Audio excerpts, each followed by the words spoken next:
सहनाववतु सहनौ भुनक्तु सह वीर्यं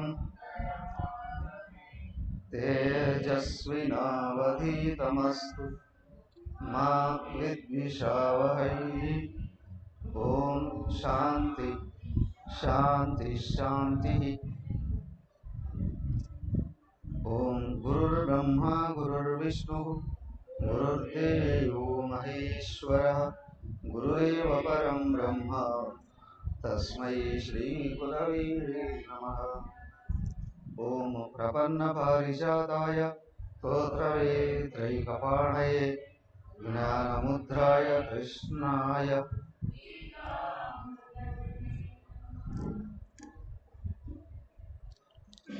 ओम सच्चिदानंदरूपाय विश्वोत्पत्त्यादिहेतवे तापत्रय विनाशाय श्रीकृष्णाय वयं नमः। हरि ओम। శ్రీమద్ భాగవతం దశమ స్కందం 42వ అధ్యాయం చదవండి. శ్రీ శుక ఉవాచ అదౌ రజన్ రాజపథేన మాధవః స్త్రియం గృహీతాంగ విలేప భాజనం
ఓకే.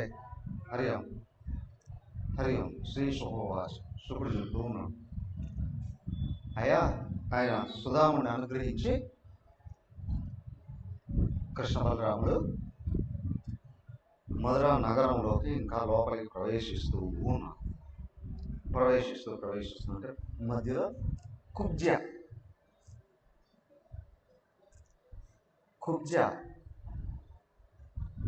ఆమె సైరంధ్రి అన్నారు. సైరంధ్రి అంటే సేవకురాలు. ఎవరికి సేవకురాలు? కంసుడికి సేవకురాలు. కుబ్జ అంటే వంకరగా ఉన్నటువంటిది, ముఖం అందంగా ఉంది, బాడీ కరెక్ట్గా లేదు. అంటే మనసు మంచిదిగా ఉంది, శరీరం సరిగా లేదు. నిజంగా మనసు మంచిదిగా ఉంటే దైవాన్ని ఇష్టపడతారు. ఇదే దైవాన్ని ఇష్టపడితే, ఇప్పుడు ఫర్ ఎగ్జాంపుల్ దైవభక్తి కనిపించకపోవచ్చు కానీ సత్యధర్మాలు ఏంది ఇష్టం ఉంటుంది. ఇప్పుడు కేవలం దేవుడికి పూజలు చేసే సత్యధర్మాలను వదిలేశారు అనుకోండి, వాళ్ళు కోరితే పెద్దగా కోరితే స్వర్గాన్ని కోరుతారు అంతే, అక్కడ కూడా భోగాలు అనుభవించవచ్చు. కానీ సత్యధర్మాలను పట్టుకొని ఒకవేళ పూజ చేస్తారో చేయలేరు, అలాగే ఉన్నారు అని అనుకోండి, వాళ్ళ మనశుద్ధి అవుతుంది. మనశుద్ధి అవుతుంది. ఒక్కసారి గురువు అనుగ్రహంగా దొరికింది అనుకోండి, పరమభక్తిలో వెళ్ళిపోతారు. యోగి వేమన ఆయన అంటున్నారు. సో కాబట్టి ఇక్కడ ఏంటి అంటే సాధకుడిగా మనశుద్ధి అవసరం.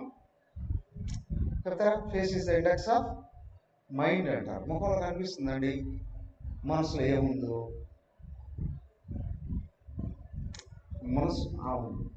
మనసు ఎలా ఉంది పక్క మనం కనిపెట్టలేదు, కానీ ముఖం ఎలా ఉందో దాన్ని బట్టి మనసులో కూడా కనిపెట్టచ్చు అండి. దానికి కుర్చీ ఎదురొచ్చింది.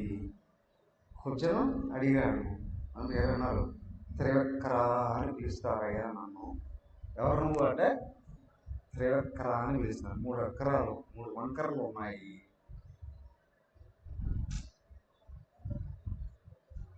ఎప్పటికీ మనం మర్చిపోకూడదు. దైన్య ప్రియార్చ ఈశ్వర అహంకార ద్వేషిత్వ. వాడు ఎవడైనా సరే నేను గొప్పవాడిని అని అనుకున్నాడు అంటే ఆయన ఇతరుడు అయిపోతాడు. ఆయన ఇతరుడు అయిపోవడం ఏంటండి? సత్తా ఉంటుంది, చిదంశం ఉంది, తగ్గించేస్తాడు. జ్ఞానాన్ని అంటే సూక్ష్మ దృష్టి, మనసులో ప్రశాంతత వెనక్కి వెళ్ళిపోతుంది. నేను గొప్పవాడిని అని అనుకుంది. కానీ భక్తి ఏం చేస్తుందంటే భగవంతుడు గొప్పవాడు అని అనిపిస్తుంది. ఇది జ్ఞానరహితమైన భక్తి అయితే ఆ భక్తి కూడా మౌఢ్యం అని అన్నారు. మా దేవుడే గొప్పవాడు, మిగతా వాళ్ళంతా గొప్పవాడు కాదు అని కొన్ని మతాల వాళ్ళు దూషిస్తున్నారు కదా. అదేంటాడు? జ్ఞానం లేదండి వాడికి, జ్ఞానం లేదండి. సరైన జ్ఞానం, నిజమైన జ్ఞానం, సత్యమైన జ్ఞానం, సత్యమయందు జ్ఞానం వాడికి లేదండి. కాబట్టి ఏం చేస్తారంటే వాడు సత్య స్వరూపుడిని విమర్శిస్తాడు. వాడు వక్రబుద్ధుడు. ఇక్కడ ఈ ఒళ్ళు 3 వంకరలు ఉంది కానీ మనసు స్వచ్ఛంగా ఉంది. చిత్రం ఏంటంటే చెప్పుకున్నాగా అక్కడ రాముడిని కోరుకుంది కదా. ఇన్ని లక్షల సంవత్సరాలు జరిగింది, రామ ధ్యానంలో ఉంది కదా. ఆమె ఏం కోరుకుందో ఏమో అక్కడ. అఫ్కోర్స్ నర్తకి కాబట్టి దేహ సుఖాన్ని ఏమన్నా రోజుల దగ్గర దేహ సుఖాన్ని కోరుకుంటారు వాళ్ళు. కాబట్టి దేహం వంకరలతో ఉంటుంది. చూడండి ప్రారంభం అనేది ఎట్లాగా వెంటబడుతుందంటే అక్కడ ఆ కోరుకునేది ఏది ఎక్కడో కోరుకోవచ్చగా రాముడు కోరుకుంది, మనశుద్ధం అయిపోయింది. అదైనా కానీ అక్కడ ఆయన పరిసరాలకు కూడా రాలేకపోయింది. ఆయనను ఆశ్రయించి ఉన్న దైవీ మాయ ఏదైతే ఉందో అదే సత్వగుణం సీత అక్కడ తరివేసింది. అయ్యా మనం దైవాన్ని ఆశ్రయించి సత్యధర్మ ఆచరణ ఉంది అంటే మన దృష్టి శుద్ధమైపోతుంటుంది. సత్వగుణం, సత్వికే మాయ, దైవీ శక్తి. మలిన సత్వం అవిద్య, తమస్సు రజస్సు కలిస్తే సత్వం మలినం అయిపోతుంది. అంటే ఆయన శక్తి మలినం అవుతుంది అక్కడ, అది అవిద్య అవుతుంది. అక్కడ జీవుడు ఆపలేని అరిషడ్ వర్గాలు ఉంటాయి అక్కడ. సో ఆయన ఆశ్రయించి చింతించడం, తెలుసుకోవడం ఎక్కడైతే మొదలు పెడుతున్నామో విషదమవుతుంది. ఆమె అక్కడ కాలు వేస్తుంది సీత. సీత కూడా రాముడి దగ్గర ఎక్కడో ఆ బెడ్రూమ్లో ఉండాలి కదా, బయట కాలు వేస్తుంది. థింక్ అయ్యా, ప్రపంచం అంతా మాయే అంటే ఆదిశక్తి. కానీ ఎక్కడెక్కడ రజస్సు తమస్సు ఉందో అవి పైకి కనిపిస్తూ ఉంటాయి నామరూపాలు. ఆ నామరూపాలు దృష్టి దైవం అయిపోయిందా, సర్వవ్యాపకమైన మాయ రక్షణ చేస్తూ ఉంటుంది. ఇక్కడ మాయే రక్షణ చేస్తుంది. గుణాలు 3 ఉన్నా తమస్సు రజస్సు లాగేస్తాయి కిందికి, కానీ సత్వగుణం మాయను దాటించడానికి అదే సహకరిస్తుంది. ఇప్పుడు గురుదేవుడు, అమ్మగారు, మన గురుపరంపర మహానుభావులు అందరూ ఎలాగా పనిచేయగలిగారంటే సాత్విక దృష్టితో వెళ్ళారు. ప్రపంచం అంతా సహకరిస్తుంది.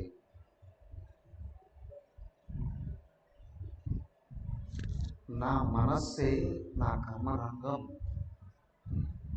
నా బుద్ధి యోగ భూమి, యత్ర యోగేశ్వర కృష్ణ యత్ర పార్థ ధనుర్ధర.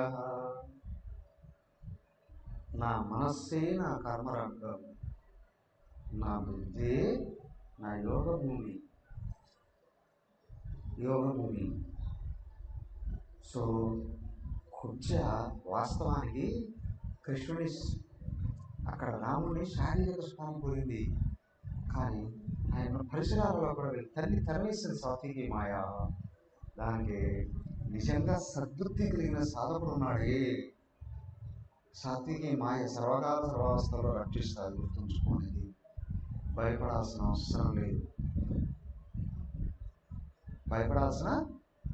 అవసరం లేదు. మనం దాన్ని గురుశక్తి అంటాం. గురుశక్తి అని అంటాం.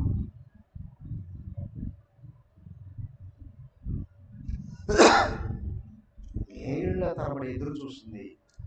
వచ్చాడు కృష్ణుడు, పైకి లేపాడు.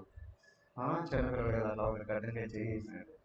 ఎట్లా అన్నాడు, వంకర్లన్నీ వెళ్ళిపోయాయి. అంటే లోపాలన్నీ గురు సన్నిధి చేరుతూనే, భగవంతుడి అనుగ్రహం అనే గాలి అలాగా వీస్తూనే లోపల ఉన్న మలినాలు ఉన్నాయి, లోపల ఉన్నటువంటి పాపాలు అనొచ్చు, ప్రారంభంలో దోషాలు అనొచ్చు. అదే దేహం ప్రారంభ జనితమేగా. ప్రారంభంలో దోషాలన్నీ వాష్ అవుట్ అయిపోయాయి, ప్లేస్ అయింది పైకి. ఆహా, సర్వాంగ సుందరి అయిపోయింది. ఇక అక్కడ వెళ్ళి దాసీగా పనిచేయాల్సిన అవసరం లేదు. నేను అనుగ్రహిస్తాను, నా కార్యక్రమం అయిపోయిన తర్వాత మీ ఇంటికి వస్తాను. అయిపోయింది. తర్వాత ఏం చేస్తున్నాడు ఈయన, అక్కడికి వెళ్ళాలి కదా. ఎక్కడికి?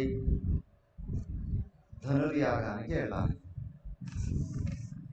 అయితే ఈ లోపల దారికుండా వెళుతున్నారా? అవునా? ఫర్ ఎగ్జాంపుల్, ఫస్ట్ ఎల్లాయిపల్లి గురుదేవుడు వచ్చినప్పుడు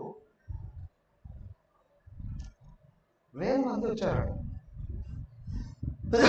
అందరూ ఎక్కడో దూరంగా నిలబడుతున్నారు. ఒకే ఒక ముసలాయన అది ఒంటికి ఒక చిన్న పంచె లాంటిది అటు చుట్టూ గోచి పెట్టుకున్నాడు. పని చేసేవాడు పెట్టుకుంటాడు కదా, ఒక కర్ర చెదపట్టుకున్నాడు. వాళ్ళకి అద్దాలు ఉన్నాయట. మనిషి ముసలాయన ఒళ్ళంతా మొదలుపడిపోయింది, 70 ఏళ్ళతో ఉంటాయి. ఆయన ఒక్కడే కళాదాలు దగ్గరకు వచ్చి ఆయన ఒక్కడే గురుదేవి కాళ్ళ మీద పడ్డాడు. గురుదేవి కాళ్ళ మీద పడ్డాడు. చూస్తున్నాడు అమ్మగారు, ఎన్నిసార్లు చూశారో లక్ష్మీ అమ్మగారు. ఇంతమంది ఉంటే ఆ ఒక్క ఆయన ఎవరు గురుదేవుడు? భూమి మీద మహాత్ములందరూ అక్కడ కృష్ణుడు అంటున్నారు ఆయన్ని. అక్కడికి వచ్చి ఆయన లేపి ఒక్కసారి కౌలించుకున్నారు. ఋషులు అడిగినా ఇవ్వలే. శ్రీరాముడు భూమిని దగ్గర తీసుకున్నాడు. గురుదేవుడు అన్నాడట, ఇట్లా అమ్మగారు శారద ఇలాంటి వాళ్ళ కోసం ఏమైనా చెయ్యను. హరిసేవ హరసేవ అనేది అక్కడ ఉన్నతమైన ప్రాజెక్ట్. సినిమా విషయంలోనే అరుదైన ప్రాజెక్ట్ అక్కడ వచ్చింది. ఎక్కడ లేదుగా సినిమా విషయంలో ఆ సేవ అక్కడ ప్రారంభమైంది. దానికి మహానుభావులు వస్తున్నారు. చిన్న విషయం కూడా ఒక్కొక్కటే అలాగే కృష్ణుడు మధురానగరంలో వెళుతూ ఉంటే ఒక్కొక్కటే అలాగ వెలుగుతూ ఉన్నాయి. ఆయన దాటుకుంటూ వెళ్తున్నాడు. అయితే ఆ నగరంలో కూడా ఎవరెవరికి పుణ్య ఫలాలు ఉన్నాయో వాళ్ళందరూ పరిగెత్తుకుంటూ వచ్చారు చూడడానికి. కృష్ణుడు బలరామకృష్ణులు వస్తున్నారట. ఆ నోట ఈ నోట కొంచెం కొంచెం కొంచెం తెలుస్తుంది ఆయన గురించి, పూర్తిగా తెలియట్లేదు కదా, కొంచెం కొంచెం కొంచెం కొంచెం తెలుస్తూ ఉంది. తెలుసుకున్నారు. అందరూ పరిగెత్తారు, చుట్టూ బారులు తీరారు, పైన మేడల మీదకి ఎక్కారు. అవునా, ఎవరి చేతిలో చూసినా పూలు, పూల వర్షం కురిపించారు. వాళ్ళిద్దరు అలాగా వెళుతూ వెళుతూ వెళుతూ వెళుతూ ఉంటాయి. అదే శుభసూచకం, పూల వర్షం అంటారు కదా. అఫ్కోర్స్ పూలు కావచ్చు, పూలలాగా వర్షం కావచ్చు. పూలే వర్షంలాగా కురిశాడు, పూలే వర్షంలాగా కురిశాయట. ఆయన అలాగా వెళ్తాడు నేరుగా. అక్కడికి వెళ్ళాడు, ధనుర్యాగ స్థలం ఉందే, అక్కడికి వెళ్ళి ధనస్సును పెట్టారు. ధనస్సును పెట్టినారు, అక్కడ ధనస్సును తీశాడు. అలా అలితాడు, బిగించి తీశాడు, వారేశాడు, తీసాడు, వారేశాడు, వెళ్ళిపోయాడు లోపలికి. కొంచెం లోపలికి వెళ్తున్నాడు. వెళుతూ వెళుతూ ఉండి ఏమైందయ్యా, సూర్యాస్తమయం సమయం, సూర్యాస్తమయ సమయం. వీళ్ళందరూ కూడా విడిదికి వెళ్ళిపోయారు. ఎవరు జనాలు ఉంటారు కదా, వాళ్ళందరూ విడిదికి వెళ్ళిపోతున్నారు. కృష్ణుడు కూడా వెళ్ళిపోయాడు. వెళ్ళిపోయేవాడు ఊరు చుట్టూ తిరిగేశారు కదా, అంతా చూశారు కదా. చూసుకుని వీళ్ళు కూడా రాత్రి బస్సు చేశారు, అయిపోయింది. ఇక మరుసటి రోజు మళ్ళీ లోపలికి వెళ్ళాలి. లోపలికి వెళ్తున్నాను కదా, 26 చూడండి అసలు.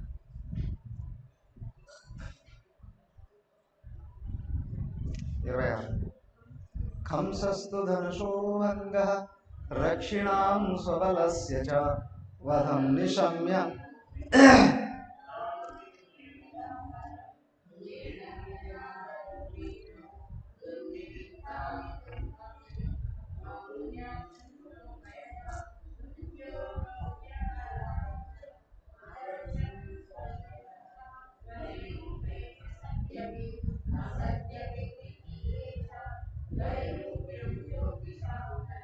ఓకే సరే, అయిపోయిన తర్వాత చదువుకుంటుంది.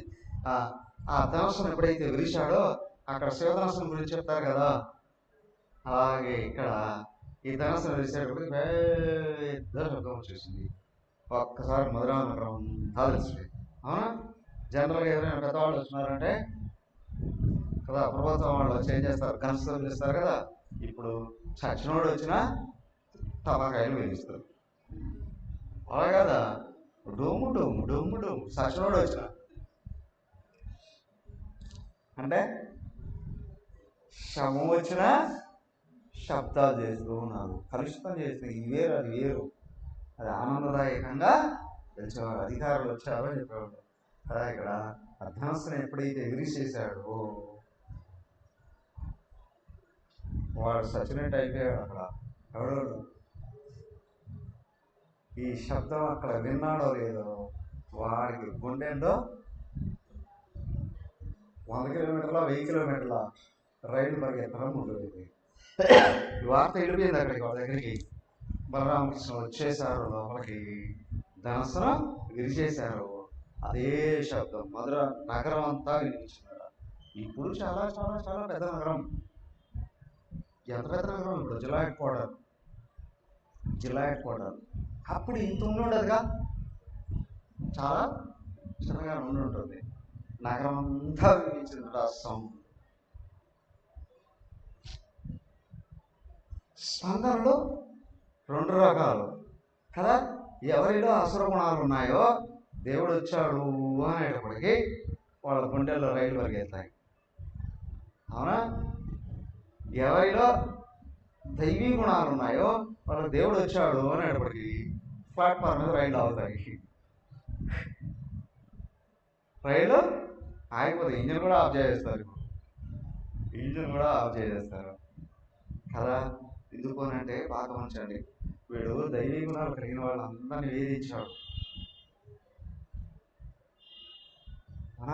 హృదయం తప్పించిపోయింది, తాపంతో నిండిపోయింది కృష్ణ బలరాముడు వచ్చారు అని అడిగితే వాళ్ళకి ఎక్కడ ధైర్యం వచ్చేసింది.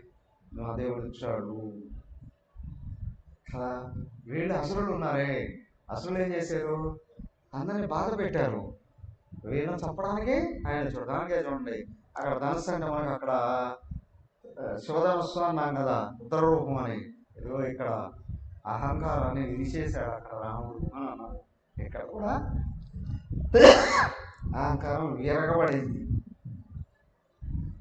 అహంకారాన్ని ఆశ్రయించున్న వాళ్ళందరికీ చావు మూడింది.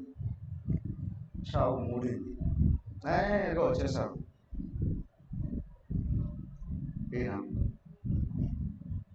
అన్నీ కనుక్కుంటున్నాడు ఈయన, ఏమేమయ్యా ఎక్కడెక్కడ ఏమేమి ఉంది. ఇంకా అంతఃపురం లోపలికి అలాగే వెళ్ళాలి, ఏంటో ప్రకారం దాటి వెళ్ళాలి కదా. వెళ్ళాలి అని అంటే ఒక్కొక్క ప్రకారంలో ఏముంటుంది. ప్రవేశం ఫస్ట్ ధనస్సు దాకా అందరికీ అలవాడు రావాలి, వస్తే కానీ ఆ లోపల వెళ్ళడానికి అవకాశం.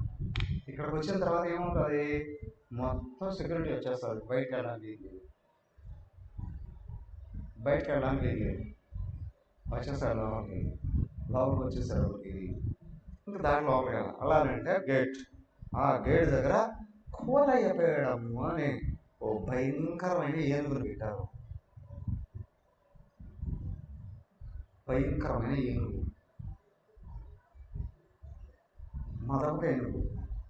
మా వాడు శిక్షణిస్తున్నాడు. దాన్ని ఎందుకు పెట్టారు? కృష్ణుడు చంపడానికి. ఎవరు చంపడానికి? దేవుడు చంపడానికి, భగవంతుడు చంపడానికి, ఆత్మను చంపడానికి. ఆత్మహత్య, ఆత్మను హత్య చేయడానికి కదా. అది ఇప్పుడు భావం సరిపోతుంది. ఆత్మహత్య చేయడం అంటే ఆత్మహత్య అంటే ఏమని? సూసైడ్ అండి. వాడిని చంపుకోవడం అంటేగా, వాడిని చంపుకున్నాడు. దానికి ఏంటి అంటే ఆత్మను మరిపింప చేసేది ఏంటి అంటే, అన్యంగా సూచించేది ఏంటి అంటే, అదే ఇక్కడ ఏనుగు రజోగుణం, విక్షేప శక్తి. మనిషిని జ్ఞానం ఉన్నా కూడా తత్వం వైపు మళ్ళీ నివ్వకుండా చేసేది ఏంటా అంటే లోపల ఉన్న విక్షేప శక్తి. విక్షేప శక్తి మాయకు ఆధారం. మాయకు ఆధారం కూడా అనడానికి వీల్లేదు. మాయ స్వభావం అది. మాయను కూడా ఖండించేసేస్తారు. మాయ అంటే సత్వగుణం అనుకున్నాం కదా, మాయ పడేసేస్తుంది. అంటే అవిధిలోకి లాక్కొని వెళ్ళిపోతుంది. విచిత్రం. పడుకొని నిద్రపోతుంటే కళ వచ్చింది, పడుకున్న వాడి నుండే కళ వచ్చింది. మొత్తం అంతా కళ్ళు ఉన్న వాళ్ళందరూ పడుకొని ఉన్నవాళ్ళే, కానీ కళ కనేవాడే కళ్ళలో తనని ఒక అన్యంగా చూపించుకుంటాడు. ఇదంతా చేసేది ఏంటి అంటే రజోగుణమే తనను అన్యంగా చూపించుకుంటుంది. ఎక్కడ రజస్సు కదిలిందో దేహాత్మభావం వస్తుంది. విచిత్రం ఏంటి అంటే సత్వానికి ఆధారం భగవంతుడే కానీ ఆత్మే, కానీ రజస్సుకు ఆధారం తమస్సు ఆవరణ, నిజాన్ని కప్పేసేది అజ్ఞానం. అలా తమస్సును సపోర్ట్ చేసుకొని రజస్సు వస్తుంది. తమస్సు సపోర్ట్ చేసుకోవాలి. అయితే రజస్సు బేస్ సత్వం అని అన్నారు అంటే అక్కడ అహంకారం ఉండదు, ఈశ్వరత్వమే ఉంటుంది. అంత ఆయనే చేస్తున్నాడు. గురుదేవుడు చూడండి, అంత పెద్దవాడైనా నేనేం చేశా, అంత ఆయనే చేస్తున్నాడు. అంత ఆయనే చేస్తున్నాడు. అనుకోవడం కాదు, అది అనుభవం. అది అనుభవం. ఏ బల్బునైనా వెలిగించేది కరెంట్ ఒకటే కదా, ఏ శరీరైనా నడిపించేది ఆత్మ ఒకటే. ఆత్మే నడిపిస్తుంది. ఆత్మ ఎవరయ్యా? ఈశ్వరుడే. సమష్టి కారణ జరిగిన అధినేత ఈశ్వరుడు. అక్కడ భగవంతుడు అనొచ్చు కదా.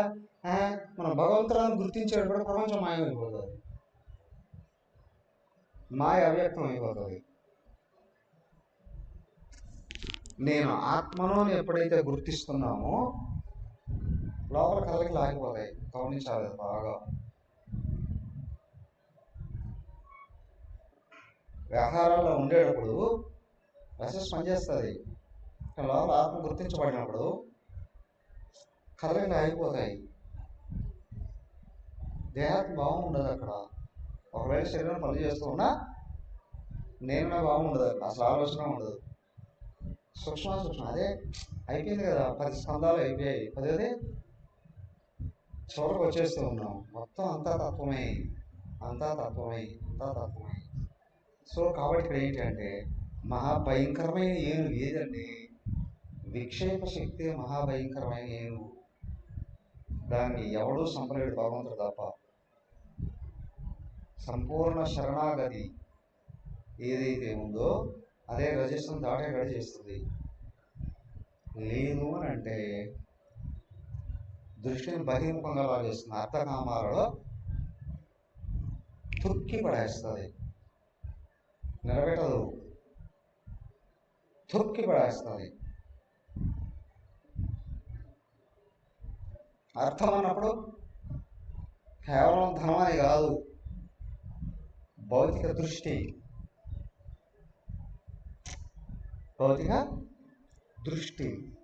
సంపద, భోగం వాడు రక్షించుకోవడానికి అధికారం.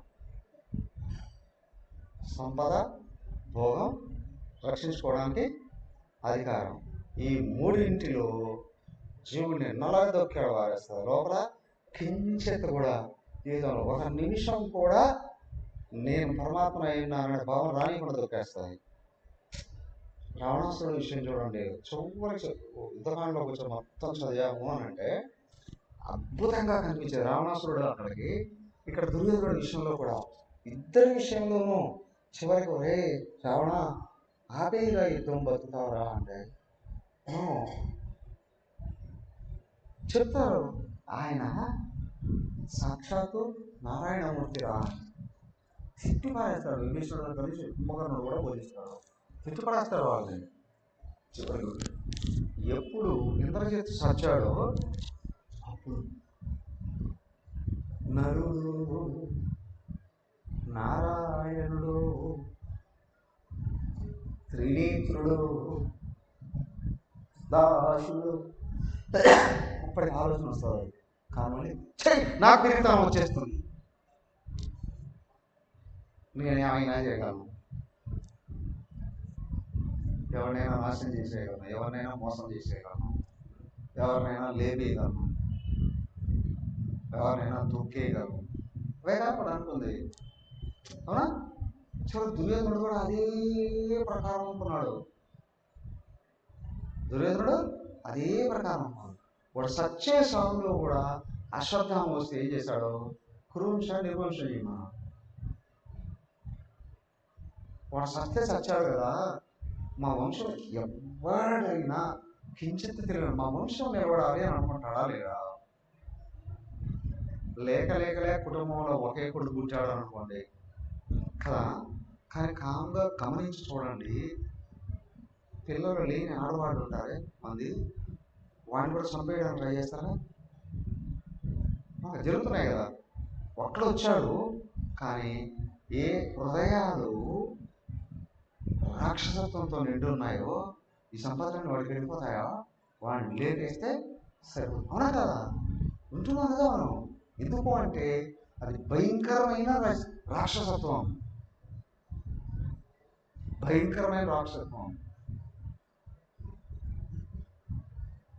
విజయవాడలో ఒకటి చూసాం. పెద్దవారికి పిల్లలు లేరు కదా.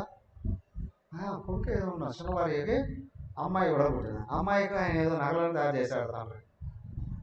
ఆ అమ్మాయిని తీసుకెళ్ళిపోయి ఎవరు ఆ పెద్ద భార్య తమ్ముడు ఇంకెవరో కలిసి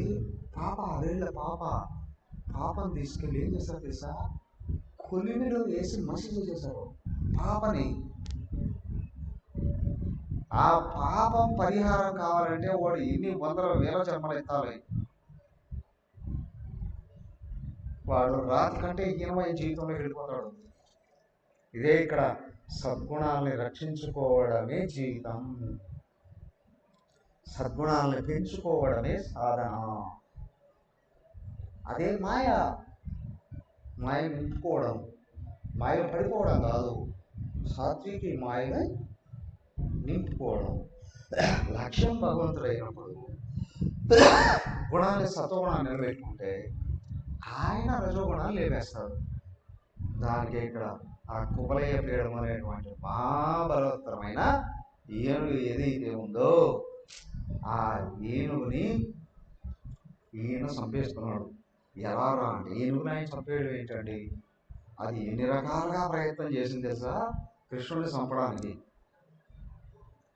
బాగా గమనించండి, రజోగుణము ఆత్మభావాన్ని పైకి రానివ్వకుండా అనేక రకాలుగా ప్రయత్నం చేసి చంపడానికి ట్రై చేస్తుంది. ఈ ఒక్క విషయాన్ని వివరించడానికి వివేక చూడమణిలో 75 శ్లోకాలు వాడాడు. ఆవరణ విక్షేపాలని ఎలాగా దాటాలి, 75 శ్లోకాలు ఒక్క విషయాన్ని అర్థం చేయించడానికి ట్రై చేశాడు ఆయన. అలాగా ఏమైందయ్యా అప్పుడు? సరే చదవండి, చూడండి 43. శ్రీశుక ఉవాచ అథ కృష్ణశ్చ రామశ్చ కృతశౌచౌ పరం తవ మల్లదుంభిని ఘోషం రంగద్వారం సమాసాద్య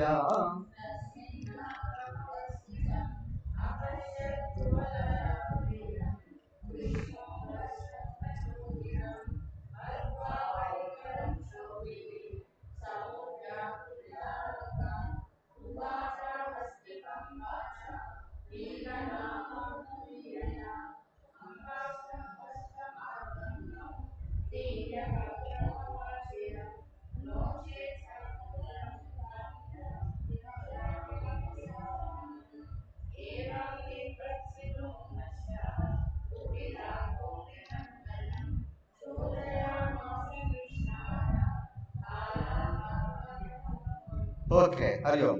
బాగా గమనించండి, ఈ ఏనుగేమో విక్షేప శక్తి, అవునా? దాని నుండి పుట్టినటువంటి ముష్టిక చాణురులు రాగద్వేషాలు. ఎక్కడ విక్షేప శక్తి ఉందో అదే కదా విక్షేప శక్తి కూడా ఇక్కడ అహంకారం, దాన్ని విరగొట్టేశాడు. తర్వాత విక్షేప శక్తి దగ్గరకు వచ్చాడు. విక్షేప శక్తి ఏనుగు సస్తే కానీ రాగద్వేషాలు ఉన్నాయనే విషయం కూడా తెలియదు. అంటే విక్షేప శక్తిని ఆపితే కానీ, అంటే సాధకుడు జపధ్యానాలలోకి వస్తే కానీ నన్ను మాయ ఆవరించి ఉంది అనే విషయం అర్థమే కాదు. మాయలో ఉన్నాను అనే విషయం అర్థమే కాదు, అర్థం కాదు. దానికి సంపూర్ణ శరణాగతుడైతేనే విక్షేప శక్తిని అధిగమించేది. ఎందుకంటే విక్షేప శక్తిని ఆపేది ఆత్మ చైతన్య శక్తే. అంటే శరణాగతుడైనప్పుడు నిత్యం నిరంతరం లోపల ఆర్తితో కూడిన దైన్యత్వంతో కూడినటువంటి ప్రార్థన ఏదైతే ఉందో ఆత్మభావాన్ని లేపుతూ వస్తుంది. అదే చెప్పింది అక్కడ, విద్యుత ఇది ఎక్కడ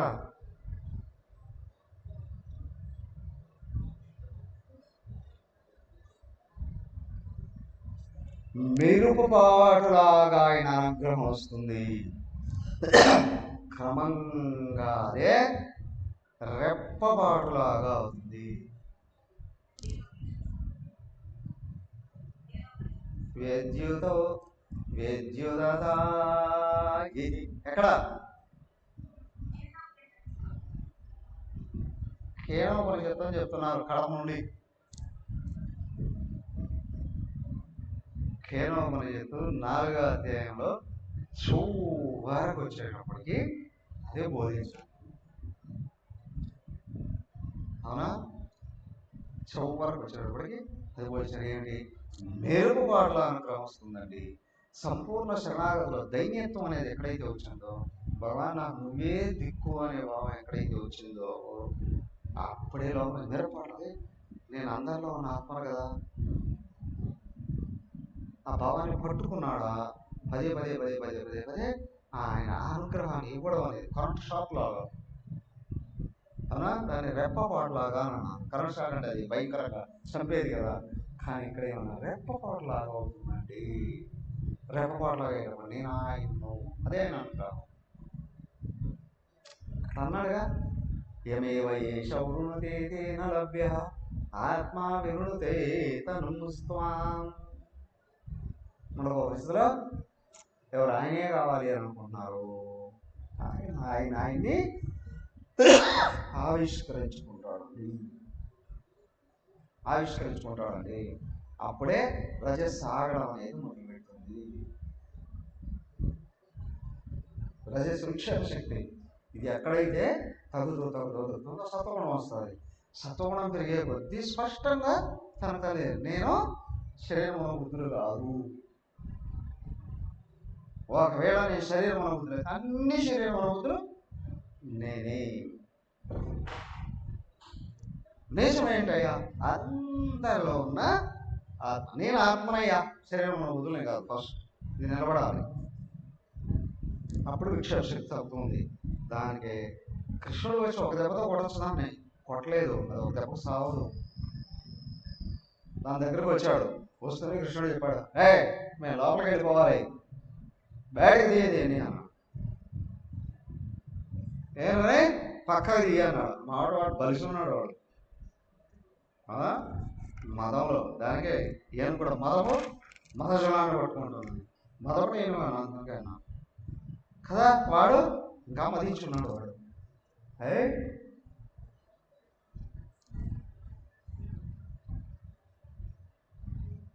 ఏం కూడా పక్క తీయమంటావా, నీకు చావు మూడే, ఇక్కడికి వచ్చావు చూసుకో చూసుకోమని దగ్గరకు వచ్చి ఒక్కడికి ఇచ్చాడు కృష్ణుడు. కిందికి వెళ్ళి దాని కాళ్ళ కింద దాక్కున్నాడు, దాని కాళ్ళ కింద దాక్కున్నాడు.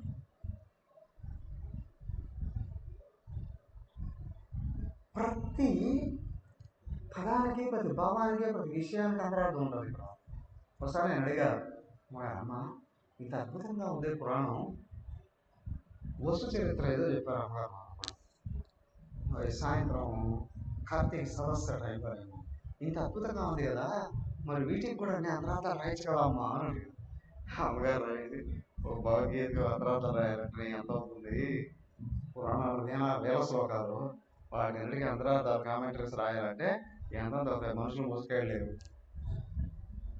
మనుషులు మోసుకెళ్ళలేరు కదా. దానికి ఏంటంటే అమ్మగారు, మరి వీటికన్నీ తెలియాలంటే ఎట్లా అమ్మ?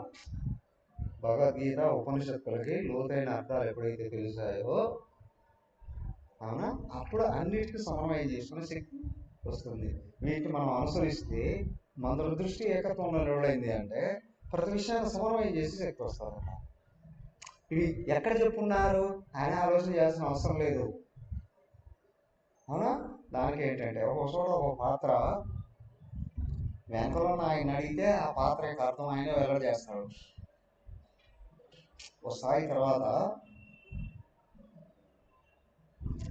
ఆ పాత్ర స్వరూపాన్ని గుర్తు చేస్తే ఆ పాత్ర అధినేత ఎవరు? ఆయనే కదా. ఆయన మనలోంచి వెల్లడి చేస్తాడు, ఆ భావాన్ని వెల్లడి చేస్తాడు.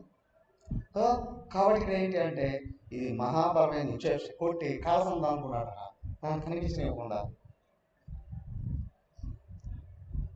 ఎవరిలో విక్షేప శక్తి అతిగా పనిచేస్తుందో విపరీతమైనటువంటి ఓవర్ కాన్ఫిడెన్స్, ఈ కాన్ఫిడెన్స్ నన్ను ఇట్టంటాడో వాడిని నాశనం చేసేస్తానండి, అవునా. దుర్యోధనుడు మిత్రుడు మెడ మీద చేపెట్టి తోసేస్తాడు బయటికి, సంజయుడిని తిట్టేస్తాడు. భీష్ముని అయితే ఎంత తోలనాడతాడో, ముసలాడు ఆ ఊరికే ఉండరా.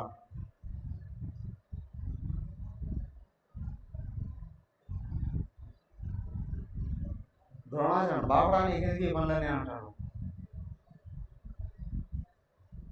మహాభారతం చదవాలి. యుద్ధకాండ దగ్గరికి వచ్చేటప్పటికి, యుద్ధకాండ కాదు, యుద్ధ షట్కం, వీడు ఎంత నిశ్చయంగా తోరణ ఆడతాడో. మైత్రేయ మహర్షి వస్తే కూర్చొని సీటు మీద కాలు పెట్టి కొడతాడతాడు, నాకు లెక్క పాండవులు కృష్ణుడు అని. ఏమంటారు దీన్ని? మతం అంటారు దాన్ని. దానికి ఎందుకు వచ్చింది ఇక్కడ? అవునా? కదిలించాడు, కూర్చున్నాడు, కానీ ఇప్పుడు కూర్చున్నాడు ఆయన. కాళ్ళకి ఎందుకు కూర్చున్నాడు ఆయన అంటే కర్మ చేయాలంటే కాళ్ళు కావాలి అక్కడ. వాడికి కూడా ఆధారంగా ఉన్నాడు, కనిపించకుండా ఉన్నాడు. కర్మలకు కూడా ఆధారంగా ఎవరున్నాడు అని చూడగలిగితే తెలుస్తుంది. దాంకున్నాడు. ఇవన్నీ చిన్న చేష్టలు అక్క అనిపిస్తాయి. కానీ అది తిరిగిందంటే ఏం తొందరగా తిరగలేదు కదా. అది ఇటు తిరుగుతుంటే ఆయన పరిగెత్తుకుంటే అటు తిరుగుతాడట, అలా తిరుగుతుంటే ఇటు తిరుగుతాడట. చిత్రం ఏంటంటే విక్షేప శక్తి ఆలోచన ప్రవాహం ఉంది. అది ఒక వైపు వెళుతుందా అంటే దాన్ని తిప్పలేము. ఎవరన్నా ఒక మాట అన్నారు అని అనుకోండి, వాళ్ళ మీద బుసలు కప్పుతుంది కదా ఆలోచనలో. అహంకారం ఉన్నవాడికి ఆ బుసలకి ఆలోచనలు ఆపలేము. అక్కడ వాటిని ఉపసంహరించలేము, వాటిని ఛానలైజ్ కూడా చేయలేము. ఒకసారి విక్షేప శక్తిని ఛానలైజ్ చేయలేము. వాడి పుణ్యఫలాలు ఉంటే ఆగుతుంది, లేదురా అంటే పిచ్చోడు అవుతాడు. గురుదేవుడు అంటాడు వివేకచూడమలోనే, ఒకసారి విక్షేప శక్తి విజృంభించింది అంటే పిచ్చోళ్ళుగా మారిపోతారు జనాలు. ఆలోచనలో నిలకడ లేదండి.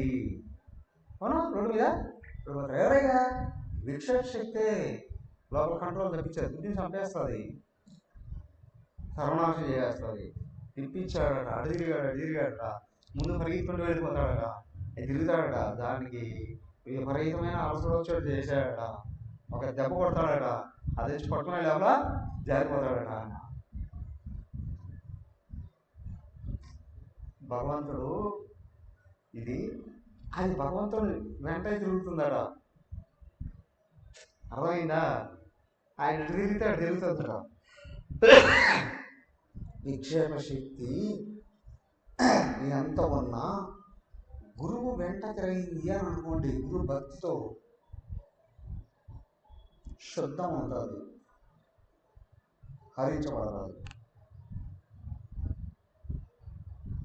ఛానలైజ్ అవుతుంది.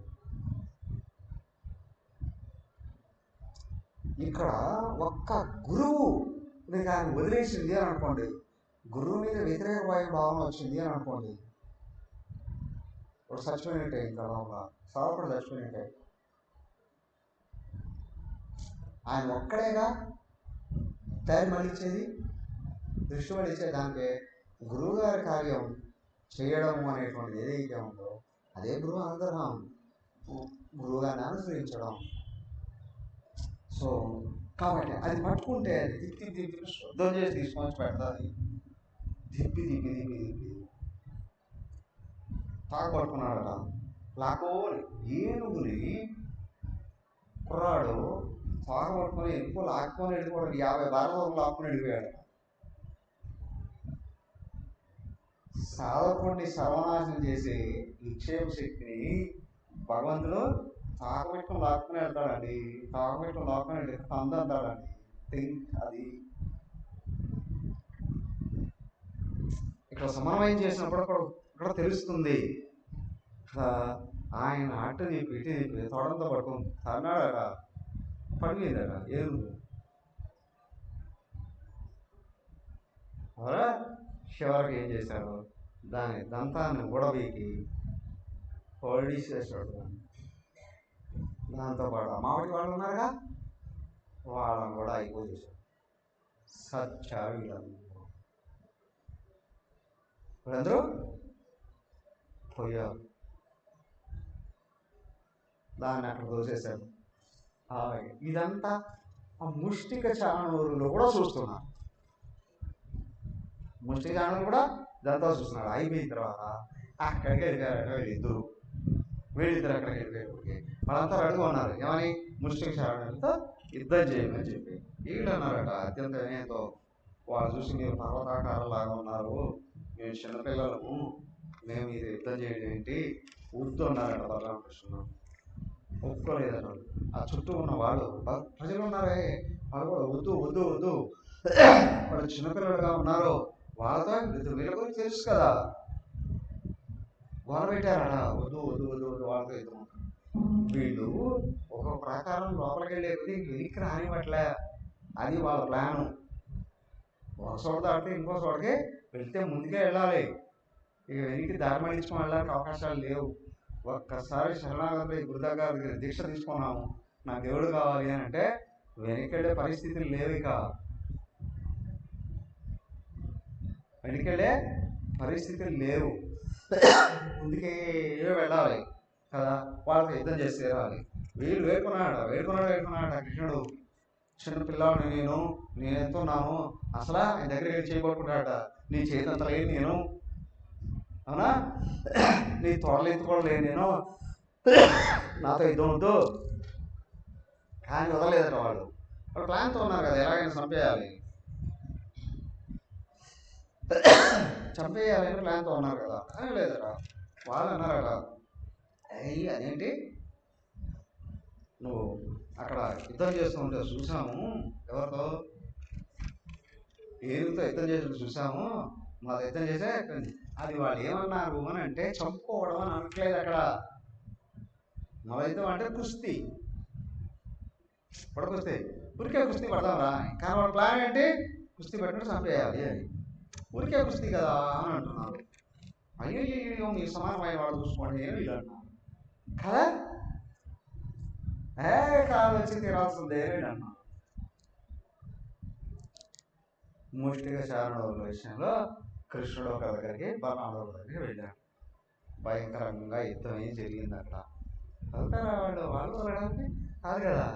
చాలా సమయం యుద్ధం జరిగితే వీళ్ళు దానికి ఏంటంటే శక్తి, విక్షేప శక్తి భయంకరమైన కార్యాలు చేయించునేమో కానీ భక్తితో కూడింది సాత్విక శక్తి ఉంది. అది అనంతమైన భగవంతుడి నుండి వచ్చేది. ఆయన ఎక్కడ విస్తారంగా విసిగేస్తాడు, అవునా, పీక విసిగేస్తాడో, గుండెలు విసిగేస్తాడో, ఊపిరితిత్తులు విసిగేస్తాడో తెలియదు. బయట ఏం కనిపించదు, లోపల నుండి కొట్టి వేసి పారేస్తాడు. అలాగే యుద్ధం చేశారు వాళ్ళతో. చూసే ప్రజలకు ఎలా అనిపిస్తుంది, పిల్లలు కదా, అందమైన పిల్లలు. కృష్ణబలరాముడు అప్పటికే మొత్తం మధుర నగరం అంతా పరిచయం అయిపోయింది. పైగా వీళ్ళు గోకులం నుంచి అందరూ వచ్చున్నారు, మా కృష్ణుడికి మా బలరాముడికి ఏమైనా అవుతుందేమో అని. కానీ వాళ్ళు వృత్తి ఎక్కడైతే మొదలైందో వాళ్ళు వీళ్ళని చంపడానికే రెడీగా ఉన్నారన్న విషయం అందరికీ అర్థమైపోయింది. ఊరికే కుస్తీ పడడానికి కాదు, వీళ్ళు బాగా చేస్తున్నారట. వీళ్ళు కూడా భయపడుతున్నట్టు వారికి ఇతరులు తీస్తున్నారట. తెలుసుగా వీళ్ళు కేవలం ఆడిచారు. ఏం చేశారు, వాళ్ళని ఏం చేశారు, బయట ఉన్న పాటలన్నీ లోపల దోసి పారేశారు. అవునా, బాడీలో బయట ఉన్నాయి అవయవాలు, వాటన్నిటిని లోపల దోసేశారు, సరి చేశారు. అది అప్పుడప్పుడు సూట్ కేసులో అన్నీ సర్దుకొని వెళ్ళిపోతాడు. క్యాంప్కి వచ్చామండి అనుకుంటాం, అన్నీ తీసి ఎక్కడెక్కడ బట్టలు ఇక్కడ, కంప్యూటర్ అక్కడ, ఫోన్లు ఇక్కడ, అవునా, అది ఇక్కడ చెప్పినాను. అది మళ్ళీ వెళ్ళిపోతున్నాం, ప్యాక్ చేసుకున్నప్పుడు అన్నీ తీసి సూట్ కేసులో పెట్టి అట్లాగా సూట్ కేసులో పెట్టేసినట్టుగా మొత్తం లోపల బయట ఉన్న అవయవాలని లోపల సర్దేశారు వాళ్ళు.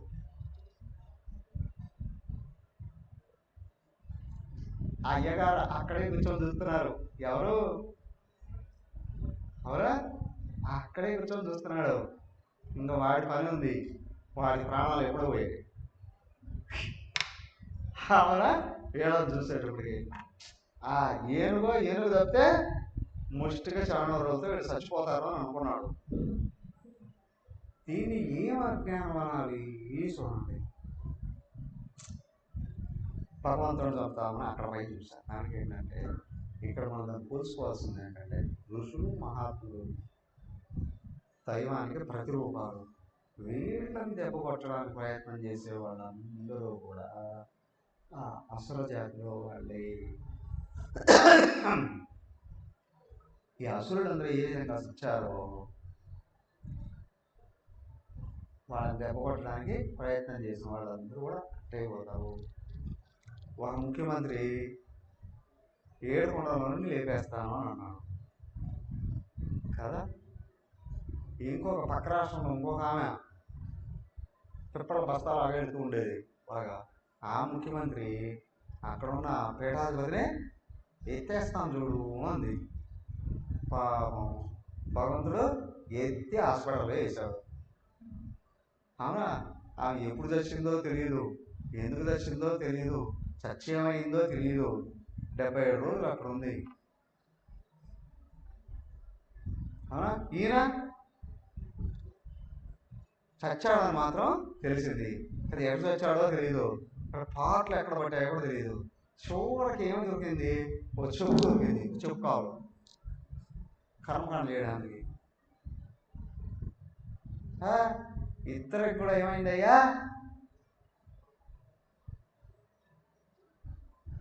ఏమైందయ్యా?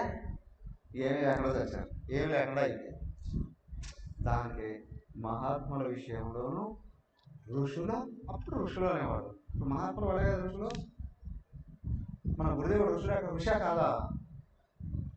తపోవనుడు ఋషా కాదా? గురుదేవుడు ఋషా కాదా? నాకు నిజంగా అగస్త్యుడే అనిపిస్తాడు ఆయన. అగస్త్యుడే అనిపిస్తాడు. తపోవనుడు అయితే వశిష్ఠ మహర్షి అని అనిపిస్తాడు. వశిష్ఠ మహర్షి అని అనిపిస్తారు. మన అమ్మగారు మహాత్ములు అందరూ అన్నారు ఆదిశక్తి అని. మహాత్ములు అందరూ అన్నారు ఆదిశక్తి వచ్చింది కదా. ఏమయ్యా అంటే వాళ్ళ అంతేవాసులు అంటే మనం, వాళ్ళ కుటుంబంలో పిల్లలు అంటే మనం. అన్నాడు ఆయన, తక్కువేమి మనకు గురుదేవుడు ఒక్కడుండు వరకు. అలా కాబట్టి సో కాబట్టి ఏంటంటే వాళ్ళని అనుసరిద్దాం, వీటిని దాటేద్దాం. రాగద్వేషాలు విక్షేప శక్తి అధిగమించి అహంకారాన్ని శుద్ధం చేసేసుకొని పైకి వెళ్ళిపోవాలి. హరి ఓం. సర్వే భవంతు సుఖినః, సర్వే సంతు నిరామయాః, సర్వే భద్రాణి పశ్యంతు, మా కశ్చిత్ దుఃఖభాగ్ భవేత్. ఓం శాంతి శాంతి శాంతి. హరి ఓం. శ్రీ గురుభ్యో నమః. హరి ఓం.